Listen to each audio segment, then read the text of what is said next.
Cenefrú, princesa egipcia.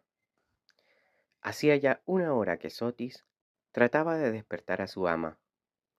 En verdad, la princesa Cenefrú hacía mucho rato que había abierto los ojos, pero los cerró otra vez en un íntimo deseo de seguir con sus ensoñaciones. Estaba nerviosa ante el día que la esperaba. Sotis tocó suavemente su hombro y le ofreció un vaso de tibia leche de cabra recién ordeñada. Cenefrú en ese momento recordaba el instante en que por primera vez había visto al que hoy se convertiría en su esposo. Había conocido a Deirakur durante las fiestas nupciales de su hermana mayor y se había enamorado de él a primera vista. Era un príncipe de la lejana Nubia, invitado especial a Memphis por su padre, el faraón. Claro que Deirakur ni siquiera se había dignado mirarla, pese a que ella vestía la túnica de lino blanca, anudada por ese enorme lazo que hacía juego con el verde Nilo de sus ojos y que ceñía con tanta gracia su cintura. Porque el príncipe, esa tarde, no se separó de Shesepet, la hija engreída de Taser, princesa de Tebas, que hacía ya 3 años vivía en el harén. Lo recordaba bebiendo en una alta copa de oro, mientras reía y conversaba con esa mujer coqueta que de cuando en cuando bajaba sus párpados pintados de negro y pestañeaba con lentitud. Cenefrú ni siquiera veía el desfile de manjares que transportaban los sirvientes sobre bandejas de plata, pasteles de todas las formas y sabores, frutas de pulpa encarnada y racimos con granos de color amatista. Ni siquiera escuchaba los sones de arpas, liras y flautas que acompañaban a un coro de jóvenes vestidos con túnicas blancas.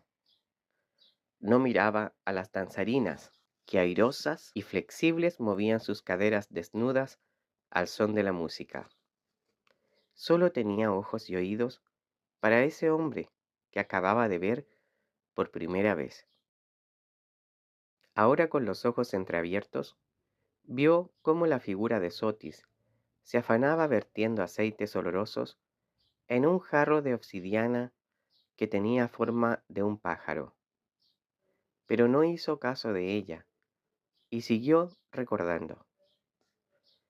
Estaba en el jardín del harén, sentada en un banco de piedra bajo un granado, acariciando el cuello de su gato gris. Las mujeres mayores, a su alrededor, parloteaban comentando las fiestas del día anterior y no la dejaban pensar. Se había pasado la noche en vela, y cuando cerraba los ojos era solo para ver en su imaginación al hermoso príncipe moreno, acercándose a ella con los brazos abiertos. Cenefrú, a los 16 años, ya estaba lista para el matrimonio, y antes de que su padre le impusiera un pretendiente, alegando razones de estado, ella le diría que ya había elegido. Su madre la ayudaría en su propósito, estaba segura, pues ella siempre decía que las mujeres no debían casarse contra su voluntad. Se puso de pie, el gato se ovilló bajo el granado y ella caminó hacia el estanque. Y una vez allí, amortiguada su voz por el rumor de las aguas, recitó el poema que, durante esa larga noche, había compuesto para el príncipe. Mi bien amado, turbaste mi corazón con tu presencia, me dejaste entregada a la ansiedad. Vives en un lejano país, sin embargo quisiera que tus ojos negros se quedaran conmigo o me llevaran contigo, que tu mano repose sobre la mía y que tu amor me colme. Es mi deseo velar sobre tus bienes y ser la dueña de tu casa, y contigo, el más bello de los hombres, concebir a nuestro primogénito. Junto con las últimas palabras del poema, los ojos de Senefru se llenaron de lágrimas. Había entregado su corazón a un hombre que ni siquiera sabía de su existencia. Llevaban ya 3 días de fiestas y ceremonias sin que ella hubiese logrado acercarse al príncipe, ni atraer su más mínima atención. Pero estaba segura de que bastarían unos momentos a solas para que él sintiera que estaba frente a la mujer que lo haría feliz. Ella, Senefru, era inteligente, además de bonita, y no en vano había pasado sus años en el harén escuchando hablar de las mujeres y aprendiendo de ellas todo tipo de técnicas para atraer a los hombres. Pero por desgracia, la que en ese momento estaba haciendo uso de su poder de seducción era la antipática Shesepet. En ese instante, la voz de su rival se dejó oír por encima de las conversaciones de las otras mujeres. Miró de reojo hacia donde estaba reunido el grupo. Shesepet balanceaba su trenza cobriza y contaba cómo el príncipe extranjero había comparado su cabello con una serpiente divina y sus hombros con el mármol blanco.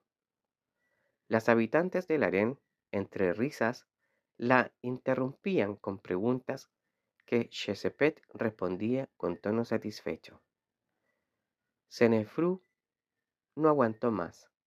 Una chispa encendió sus ojos y corrió hacia sus habitaciones. Sotis, ayúdame, pidió, y le explicó algo en voz baja. Luego corrieron hacia la habitación contigua, donde se alineaban contra la pared dos enormes baúles de ébano con cientos de pequeñas y extrañas figuras de nácar incrustadas sobre la madera. Sotis levantó una de las tapas y de inmediato el aire se llenó de un aroma acre. Senefru hurgó en su interior y sacó 2 frascos de oscuro contenido y también un rollo de papiro escrito en jeroglíficos. Entonces, mientras la princesa, luego de desplegar el papiro, leía en voz alta los conjuros, la criada preparó la receta mágica que haría caer el cabello por cabello, la espesa trenza de su rival. Una flor de loto quemada en aceite, que sería frotada contra el cuero cabelludo de Shesepet a la hora del peinado. Y así, mientras Sotis se encaminaba a la sala donde se confeccionaban las pelucas y las mujeres entregaban sus cabellos a las hábiles manos de las peluqueras, Senefru se dirigió al templo de la diosa Hathor, no lejos de las aguas del estanque, que esa mañana habían escuchado su lamento de amor. Luego, frente a la diosa, la joven princesa Senefru había vuelto a derramar palabras y lágrimas. Senefru nunca supo de los reales alcances de su hechizo sobre la trenza de su rival, pues desde ese día en adelante nunca más la volvió a ver sin una peluca que cubriera su cabeza. Lo que sí supo con certeza fue haber sido escuchada por la diosa. Esa misma tarde, cuando sumida en cavilaciones, caminaba por los jardines, sorda y ciega a cuanto la rodeaba, en un recodo del sendero, tropezó abruptamente contra el príncipe de Irakur. Él había tenido que sostenerla entre sus brazos para que no cayera al suelo. Ese había sido el comienzo de su amor y el comienzo de sus problemas. Senefru, sonriendo, se incorporó en su lecho. Metros más allá, 2 sirvientas sostenían los jarros de agua tibia que verterían sobre su cuerpo. En la habitación contigua, una esclava negra extendía sábanas de lino sobre un camastro de madera, mientras otra preparaba los ungüentos y aceites aromáticos para el masaje. Ayudada por Sotis, la princesa, luego de una refrescante ablución, se entregó a los masajes de las manos expertas que la esperaban.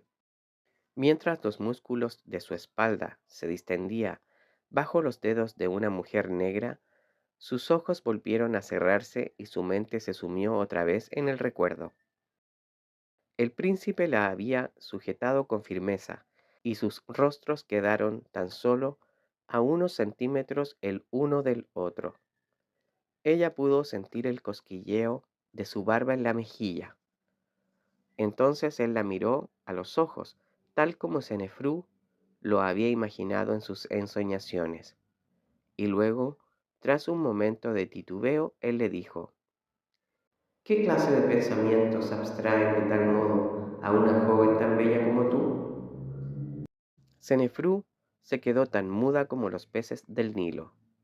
Él, adivinando la turbación de la muchacha, insistió con suavidad: ¿cuál es tu nombre, princesa?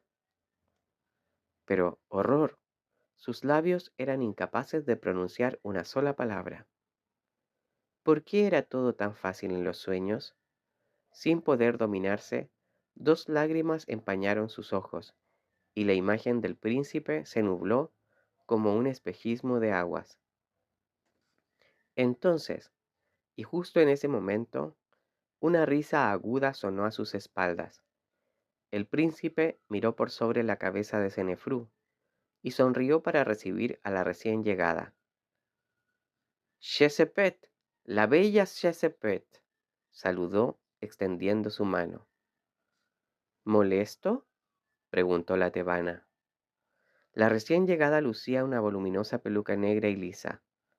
La princesa no pudo dejar de preguntarse qué habría bajo esos falsos cabellos, y contuvo una sonrisa maliciosa. En su camastro de tablas, Senefrú recordó también la cara de sorpresa del príncipe cuando ella, como si un alacrán hubiera mordido su tobillo, había saltado para contestar.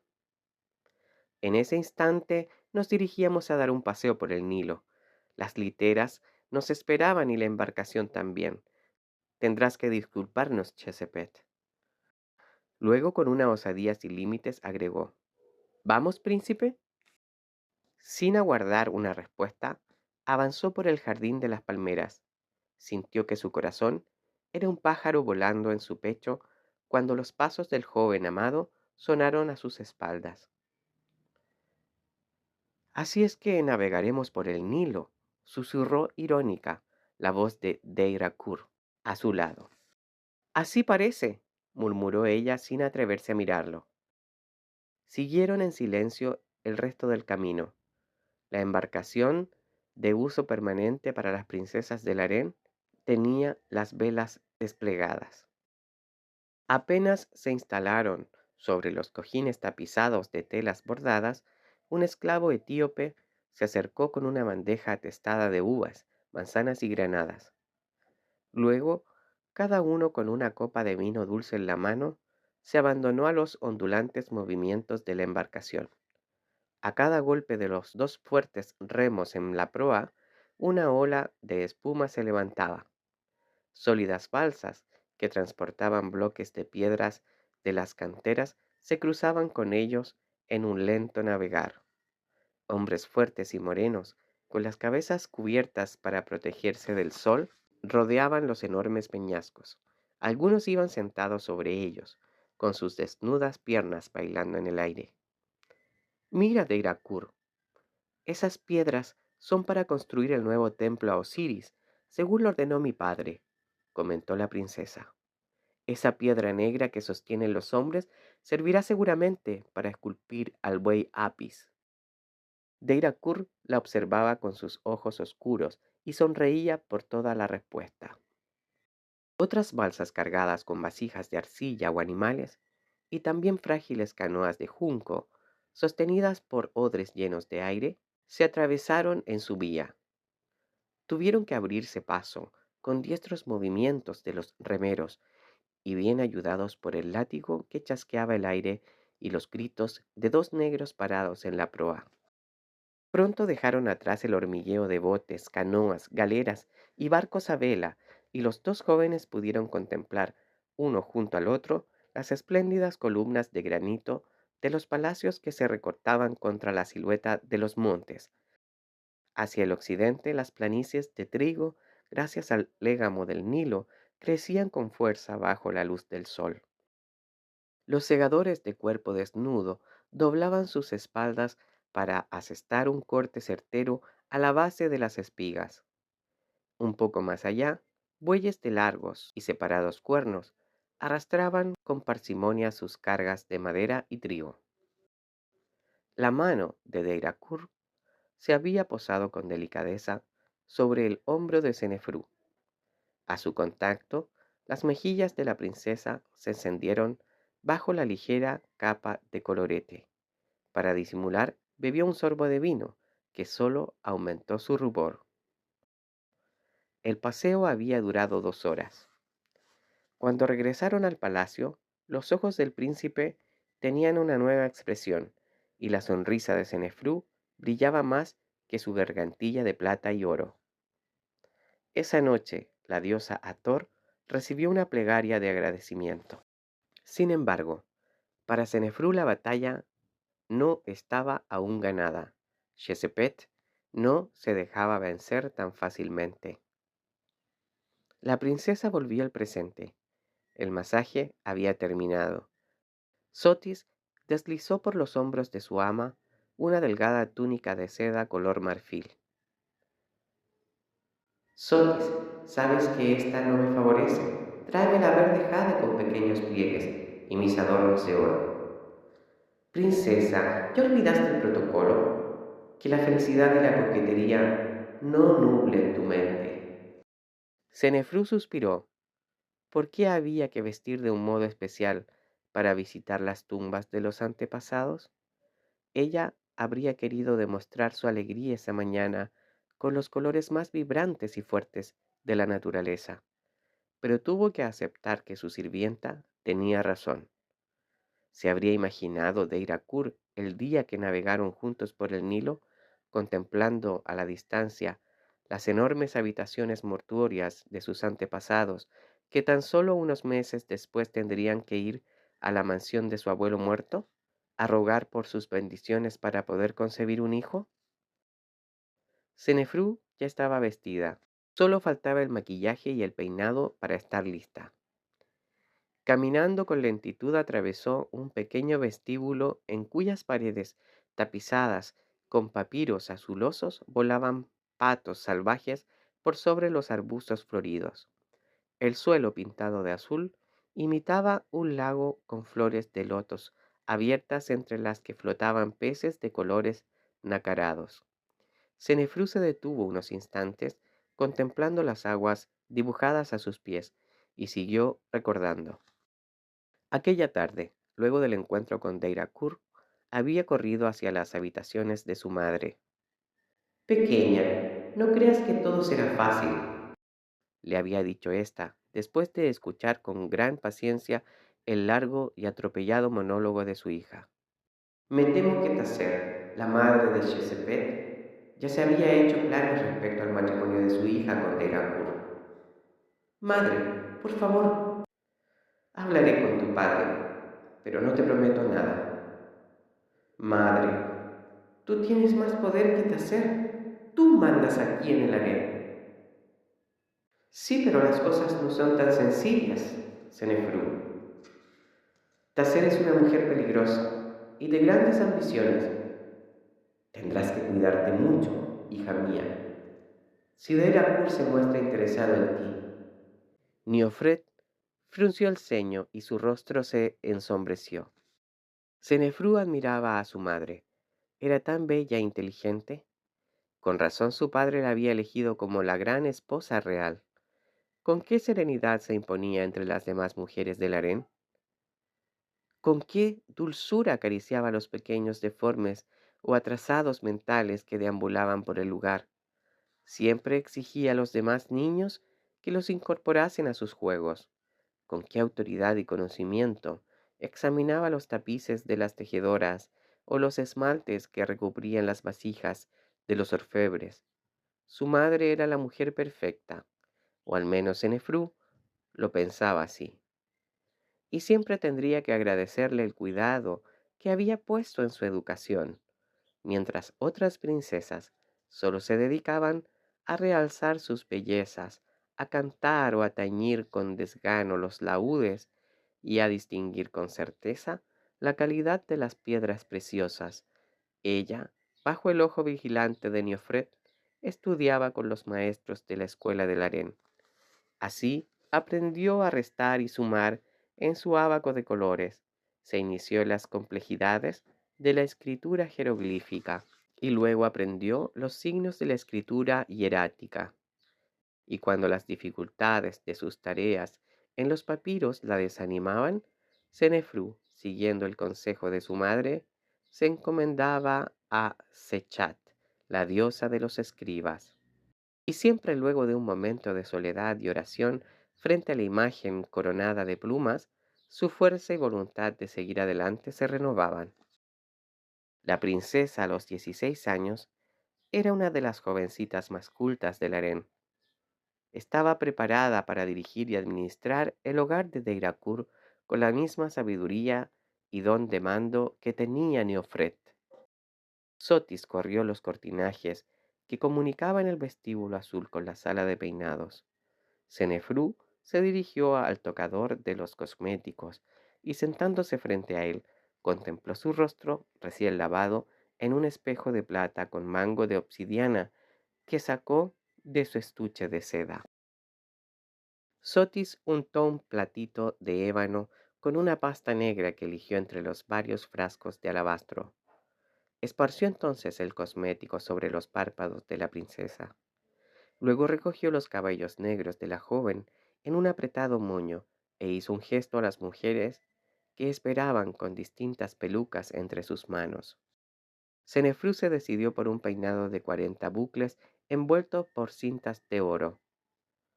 Sobre su frente las peinadoras ajustaron un cintillo dorado, en cuyo centro se alzaba la cabeza de un áspid adornada por rubíes. Del mismo cintillo y a los costados caían dos largas láminas de metal dorado y una tercera, sobre la nuca, se elevaba rígida y brillante. Finalmente, introdujeron entre la peluca y sus propios cabellos una bolita de cera perfumada. Senefru movió la cabeza con mucho cuidado. Era por lo menos 1 kilo de oro el que soportaba su cuello. Tengo sed, Sotis, dijo Senefru, pasando la lengua por sobre sus labios. A los pocos minutos, una sirvienta le extendía solícita una copa de jugo de uvas. Y entonces recordó la noche en que Shesepet se había acercado a ella con una copa idéntica. Fue durante la cena que su padre ofreció a los invitados extranjeros. En esa oportunidad, la mano del príncipe acarició numerosas veces su mejilla. Shesepet los había observado la velada entera desde el otro extremo de la sala. Y cuando los laúdes comenzaron a tañer, Shesepet se había acercado a ellos con una copa en cada mano. Quiero beber contigo, Senefru, y hacer votos por tu destino. Que la diosa Isis te prodigue sus bendiciones. Y extendiendo a Senefru una de las copas, bebió el contenido de la otra. Al comienzo la princesa sintió solo el sabor de la uva. Luego, un ligero malestar unido a una sensación de fuego en el estómago la había obligado a abandonar el salón. Avanzó entre los invitados con paso tambaleante, seguida por la angustiada mirada de la reina. Había caminado apoyándose en los cortinajes, sintiendo una llama abrasar su garganta y un frío de muerte agarrotar sus músculos. El último recuerdo de aquella noche fue que Sotis, sosteniéndola entre sus brazos, la obligó a abrir la boca para verter en ella un líquido espeso y salobre. Varias horas se había debatido entre la vida y la muerte, y solo la pericia y el conocimiento de los médicos que rodeaban al faraón la habían salvado. Sin embargo, lo que pudo ser el fin de su vida había sido el comienzo de su felicidad. Pese a que sus mejillas perdieron los colores y su cuerpo quedó más delgado que una lombriz, Deirakur se mostró como un hombre realmente enamorado. Para Shesepet, en cambio, el incidente había sido el comienzo de su desgracia. Luego de que sus maquinaciones quedaron al descubierto, ni sus llantos ni los ruegos de Taser lograron conmover al faraón. Bien distinta había sido la jugarreta de Cenefrú. Perder el cabello era circunstancial y no acarreaba la muerte, pero envenenar a alguien era algo muy, muy distinto. Quizás la infeliz Chesepet estaba muy enamorada, pero eso no justificaba en nada su malévola acción. Según la reina, la joven había sido incitada por Taser, que además de ambiciosa era tonta. ¿Cómo pensó que no la iban a descubrir? Ahora madre e hija serían alejadas del harén y enviadas al exilio para siempre. Serían enviadas a Etiopía. Dime, Deirakur, ¿latió tu corazón por Shezepet algún momento? Se atrevió ella a preguntar mucho tiempo después. Él como respuesta la abrazó con tal pasión que Senefrú no quiso insistir. La joven princesa ya estaba lista. Cruzó las habitaciones, los patios y dependencias hasta llegar al jardín donde la esperaban Deirakur y el séquito de esclavos y parientes que los acompañarían hasta la tumba del abuelo, muerto hacía 10 años. Los habitantes de Memphis ya se habían agolpado a lo largo de las estrechas calles para ver pasar el cortejo con los novios hacia los lugares sagrados, y se preparaban para el desfile de esa tarde, cuando los parientes y amigos de la princesa salieran a exhibir los regalos con que los frutos, con que los futuros esposos adornarían su hogar. El día completo sería una fiesta para el pueblo. Las celebraciones culminarían en la noche cuando los desposados, desde los balcones del palacio, lanzaran oro a la multitud reunida bajo ellos. Deirakur vestía una túnica blanca plisada sobre los hombros y un ancho collar de piedras preciosas rodeaba su torso semidesnudo. Cubría su cabeza con un alto gorro tubular, adornado con cintas rojas que flotaban al viento mientras avanzaba su litera. Cenefrú, a unos metros de él, admiraba su perfil aguileño, las espesas cejas negras y esa sonrisa ancha y blanca que prodigaba a su paso. El cortejo avanzó por callejuelas atestadas de gente que lanzaba vítores a los novios. Casi todos vestían de blanco. Algunos mendigos lisiados arrastraban sus harapos por el polvo emitiendo lastimeros aullidos y estirando sus manos en espera de limosna.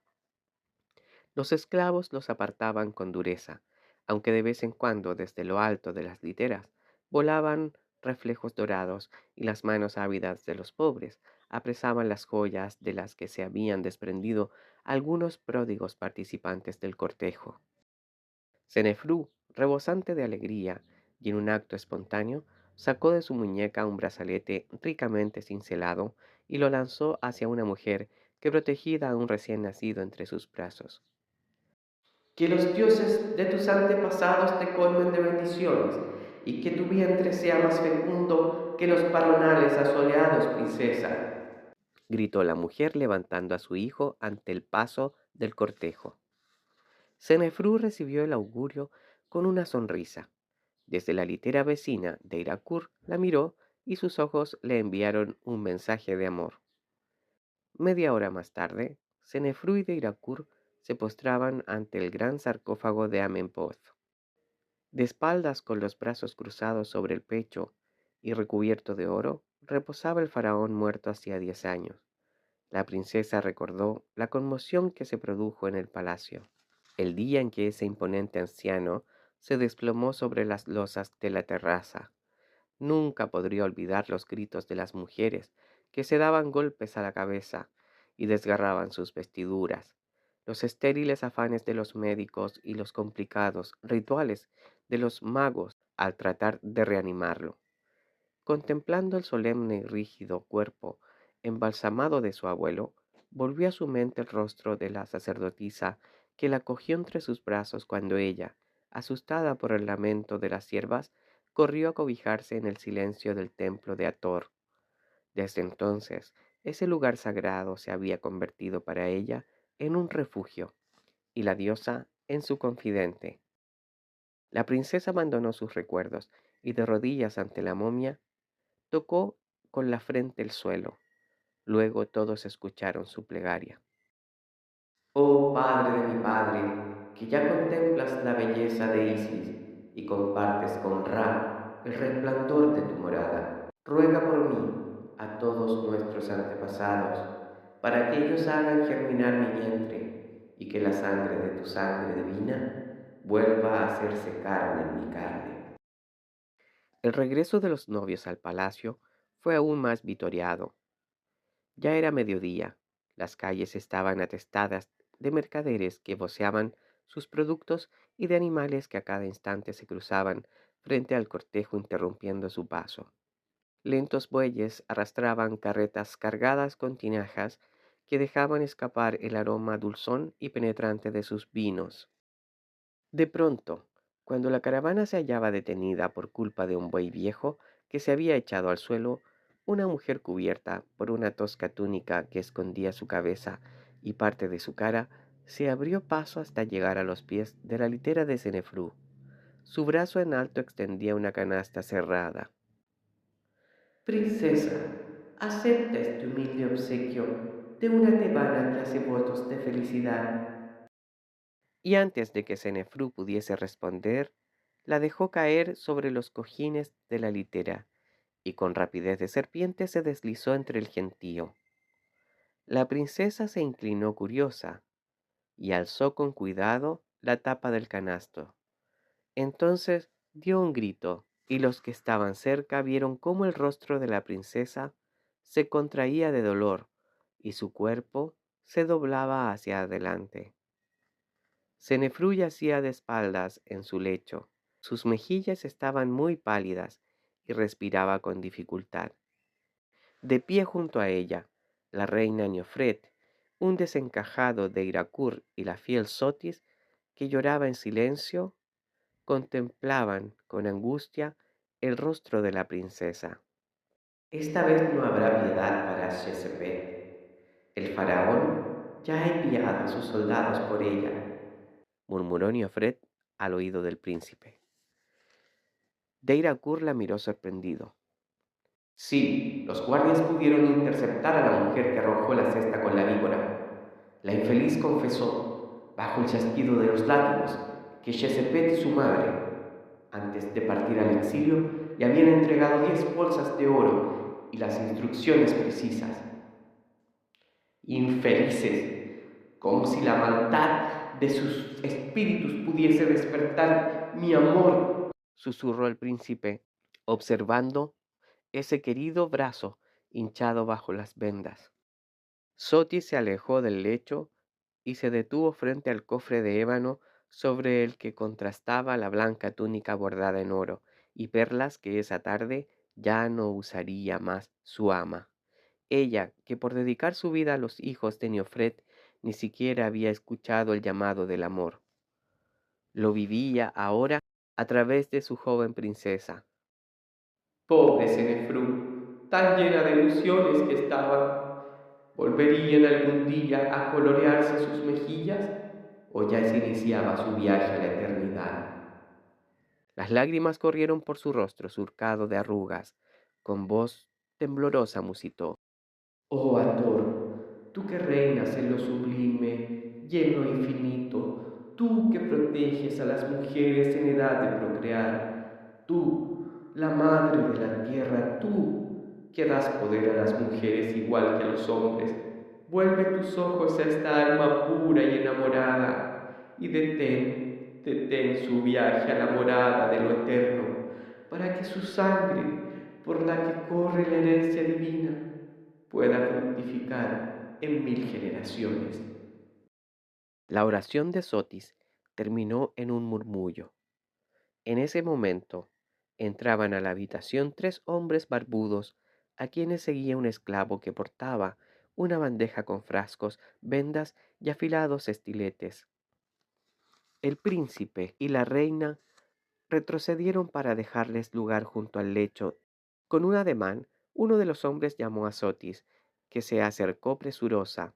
Los tres médicos se inclinaron sobre el cuerpo de la princesa. 4 horas más tarde, cuando el sol lanzaba sus últimos rayos sobre las terrazas del palacio y una multitud de gente esperaba en silencio en la calle, y mientras dentro del harén las mujeres reunidas en grupos cuchicheaban a la espera de las noticias que traerían sus sirvientas, Senefrú abría los ojos. Instantes después, los médicos entraban a la sala del trono. El faraón estaba sentado con los pies juntos y las manos sobre las rodillas. En la misma actitud de la esfinge, sus labios se apretaban en un rictus severo y su mirada estaba fija. El susurro monótono de un enorme abanico de palmas era lo único que se escuchaba. Una esclava negra, con la cabeza cubierta de pequeñas trenzas y flores, le ofreció una copa de plata llena de vino. Otra joven, de tez clara y sonriente, extendía un paño de lino para que luego secara sus labios. Un leve movimiento de cabeza del faraón les indicó que se retiraran. Ninguna emoción parecía conmover el semblante de líneas nobles de Amecnón. Los sacerdotes avanzaron con parsimonia. Cuando llegaron ante el trono, esperaron en silencio. Amecnón levantó una mano y ellos comenzaron a hablar. Has de saber, reina madre de los dioses, que vuestra hija está fuera de peligro. Dijo el más viejo de los médicos, luego de una amplia genuflexión. Sin embargo, aconsejamos que guarde reposo hasta que su sangre se purifique y los efectos del veneno de la víbora hayan abandonado por completo su cuerpo. El faraón se puso de pie y su mirada contempló un punto fijo en la distancia. Gracias a ustedes, la sangre de mi sangre continuará fluyendo.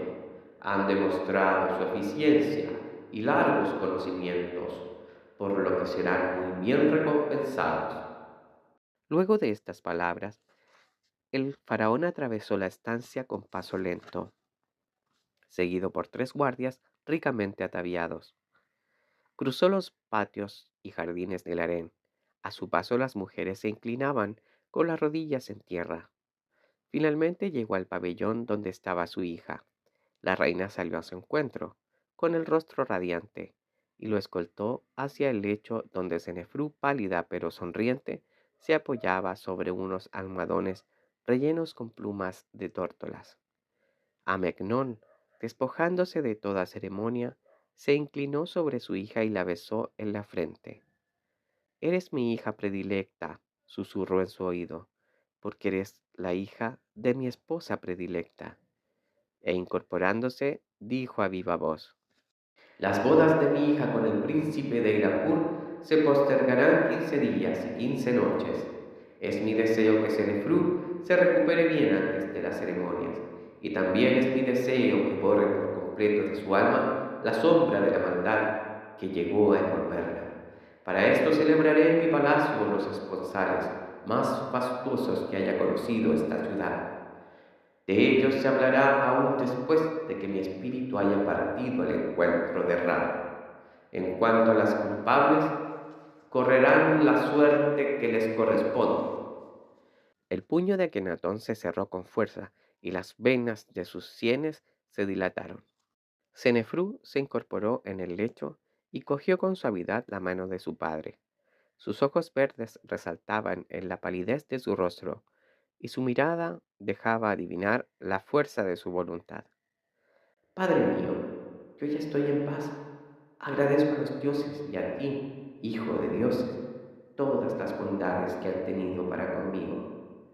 Mi corazón rebosa de alegría y mi alma ya ha olvidado la maldad que la ensombreció.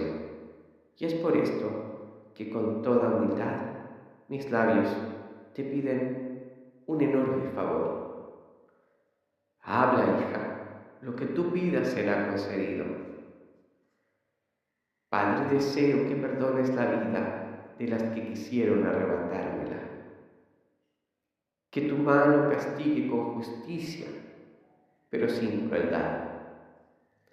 Las facciones del faraón se endurecieron, y las líneas de sus labios se convirtieron en un trazo rígido. Eso no puedo hacerlo, hija. La mano que osó levantarse contra la hija del faraón tendrá que caer inerte frente a la vista de todo mi pueblo. Las fauces de los cocodrilos harán desaparecer de este mundo los rostros de esas pérfidas mujeres. Y si yo hubiese escuchado a Neofred cuando me encapriché con esa tebana y la traje con su hija a vivir en el harén, nada de esto habría pasado. El faraón hablaba sin mover un músculo de su rostro. Era solo una voz que nacía de una figura de piedra. Senefrú se agitó sobre el pecho y su respiración se aceleró. Hundió con fuerza sus dedos en la muñeca de su padre y habló con apremio. Padre, nunca te pido nada. Sin embargo, hoy quise hacerlo. Durante estos días en que he tenido la muerte tan cerca, he escuchado la voz de Isis, madre de la tierra, la enemiga del odio, la que siembra dulzura entre los hombres, la que conmueve a los poderosos con sus fieles consejos. Y también me habló Maat, la recta y la sabia diosa, y mi corazón supo de la diferencia entre justicia y venganza. Ellas han hecho brotar en mi corazón un sentimiento nuevo, el de la compasión. No quiero que la sangre de esas pobres infelices tiña de rojo el blanco de mi túnica nupcial. Padre, por favor, no es un capricho. Chesepet quiso matarme por amor, y yo por amor quiero perdonar su vida. El faraón seguía de pie, impertérrito, y antes de que su voz se hiciera oír otra vez, Senefrú, con el rostro iluminado por la fuerza de sus palabras, prosiguió. Castígalas, Padre, es necesario, pero no arrojes sus cuerpos a los cocodrilos, que sus vidas se extingan cuando Siris lo disponga. Dales, dales una oportunidad para expiar en esta tierra sus faltas. Los dioses me han dado una hija extraña. Lo que me pide Senefru va contra mi más íntima voluntad. Mas para no defraudar a tu espíritu, que ha escuchado voces divinas, el faraón te dará el gusto. Y esbozando una sonrisa en su rostro de piedra, se alejó con paso tranquilo, seguido por dos silenciosos esclavos. 15 días más tarde, los habitantes de Menfis contemplaban maravillados el cortejo que portaba los obsequios que desde los lugares más alejados habían llegado para adornar el hogar de los futuros esposos. Cofres semiabiertos que mostraban su contenido de joyas, muebles de maderas preciosas incrustadas en nácar y pedrerías, metros y metros de ricas telas sostenidas de extremo a extremo por las manos de los esclavos, vajillas de oro y plata que imitaban la forma de pájaros y peces, estatuillas de marfil y porcelana y gran variedad de recipientes para diferentes usos. También desfilaban dentro de sus jaulas animales exóticos, monos, pájaros y hasta un león domesticado que rugía asustado por los gritos de la multitud.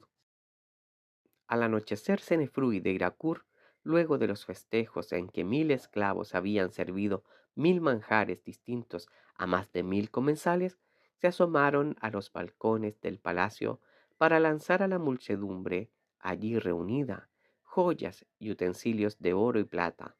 El griterío y los empujones de los que trataban de coger los obsequios era ensordecedor y provocaba el regocijo de los príncipes. Irakur miró a su esposa con amor y ternura.